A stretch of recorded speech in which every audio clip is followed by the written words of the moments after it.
Good morning student. पीएड first year में हिंदी शिक्षण के अंतर्गत हमारा गद्य शिक्षण का टॉपिक चल रहा था।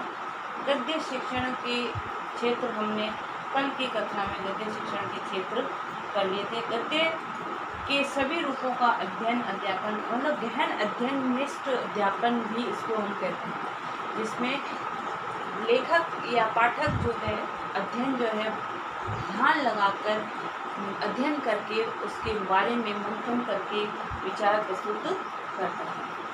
आज की जो हमारी कक्षा में है वो है कि गद्य शिक्षण के उद्देश्य क्या हैं। पहला उद्देश्य है छात्रों के शब्द भंडार में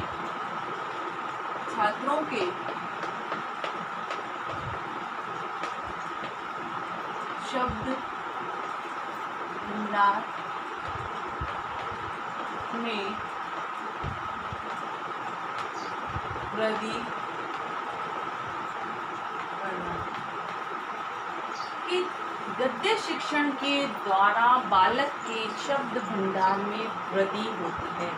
जब हम निरंतर साहित्य का अध्ययन करते हैं, लेखक कहानी, उपन्यास, नाटक, निबंध इत्यादि का छात्र अध्ययन करता है तो धीरे धीरे वे साहित्यिक शब्दों से परिचित होता जाता है और उन साहित्यिक शब्दों के अर्थ को भी वो जानने का, समझने का प्रयास करता है। और उसके उपरांत ये अपेक्षा की जाती है कि बालक के मौखिक अभिव्यक्ति में उन शब्दों को वो प्रयोग में लाता है।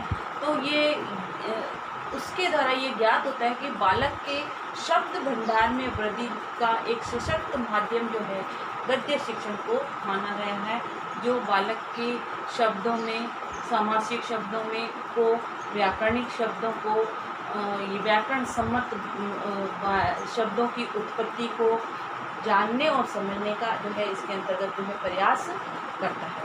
तो गद्य शिक्षण जो है बालक जो है, जब छात्र बहुत से शब्दों और सूक्तियों को इसके द्वारा व्यवहार में लाने का प्रयास करता है। देखो, छात्र बहुत से शब्द व सूक्तियों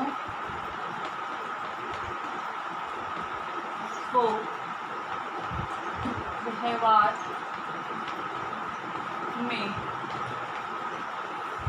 व्यवहार में लाने का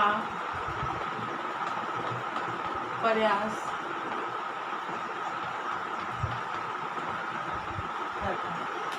जब इसका अध्ययन करता है तो बहुत से नए शब्दों और सूक्तियों को व्यवहार में लाता है, किंतु अधिकतर इनको अध्ययन से सीखता है। जब वो अध्ययन करेगा तभी वो इन सबको सीखेगा। बिना अध्ययन के रीडिंग हैबिट जो है बालक के शब्दकोश को, बालक के भाषा कौशल को बढ़ाने के लिए बहुत अनिवार्य है। तो जब तक बालक इसका स्वयं अध्ययन नहीं करेगा तब तक जो है उन शब्दों को जानेगा नहीं, और जानेगा नहीं तो उनको वो भाषा के अंदर प्रयोग नहीं करेगा। तो शब्द भंडार में वृद्धि करने के लिए भी कई विधियां हैं। गद्य के अंदर शब्द भंडारों में वृद्धि करने की विधियों भी बहुत सारी बताई है। छात्रों के शब्दों में वृद्धि करने की विधियां, ठीक है, कई बहुत सी विधियां हैं शब्द भंडार में वृद्धि करने की। पहला है प्रत्यक्ष दर्शन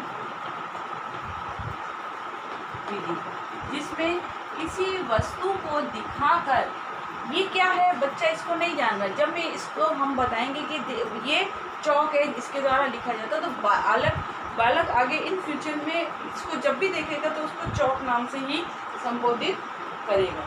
दूसरा है उत्पत्ति द्वारा, उत्पत्ति के द्वारा। इस शब्द की उत्पत्ति कैसे हुई, शब्द का निर्माण को लेके जो है जब हमको कंसेप्ट क्लियर हो जाता है कि समासिक शब्द है या व्याकरणिक शब्द है या तत्सम शब्द है, तद्भव शब्द है, इसके बारे में जब हमको ज्ञान हो जाता है तब हम उनकी उत्पत्ति को जान जाते हैं और उस उत्पत्ति के आधार पर उसके अर्थ को समझ जाते हैं। ठीक है, नेक्स्ट है वाक्य प्रयोग द्वारा। जब हम वाक्य प्रयोग द्वारा, आपको ये मैं बताऊं कि जब हम गद्य शिक्षण में कठिन शब्दों को, जब आपका कठिन शब्द का स्टेप आता है, तो मैंने आपको जब पाठ योजना का प्रेजेंटेशन दिया था या उसका लिखवाया था, तो मैंने आपको बताया था कि गद्य में और पद्य में कठिन शब्दों का जो है किस तरीके से किए जाते हैं।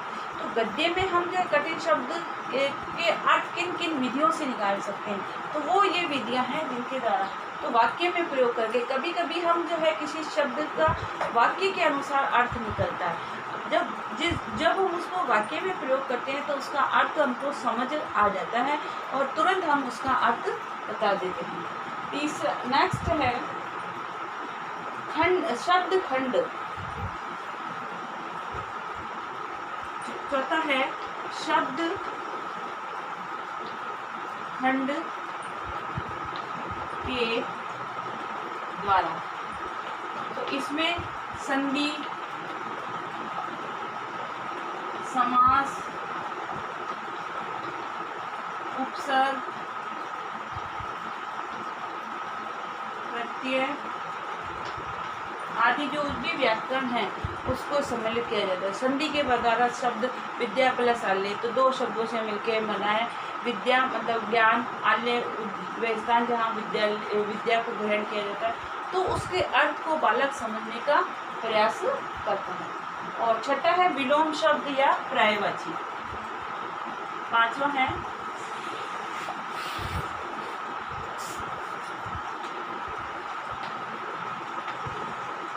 विलोम शब्द और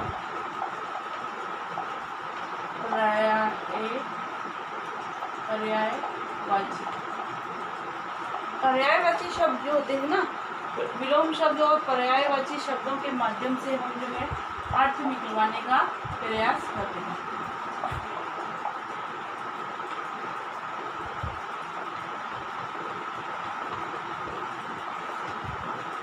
उसका उल्टा अर्थ बता के या पर्यायवाची शब्द उसके समानार्थक दूसरा पर्यायवाची शब्द बता के भी हम उसका अर्थ निकलवाने का प्रयास करते हैं।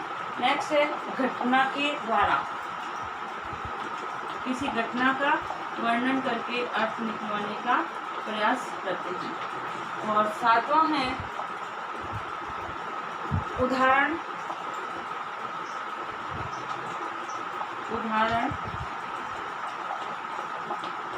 द्वारा, जो उदाहरण प्रस्तुत करके फॉर एग्जाम्पल के द्वारा भी हम शब्द का अर्थ निकलवा सकते हैं।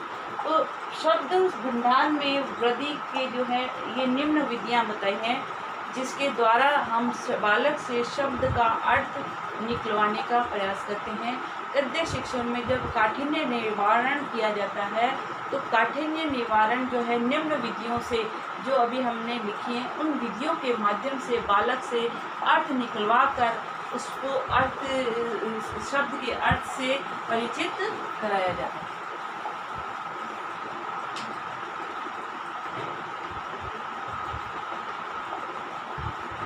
गृह कार्य लिखो। छात्रों के शब्द में वृद्धि की प्रमुख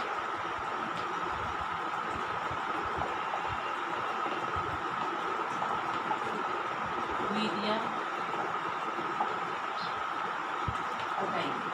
साथ ही घर में रहिए, सुरक्षित रहिए। जब भी घर से बाहर निकलें मास्क लगाकर निकलें, सोशल डिस्टेंसिंग का पालन करें।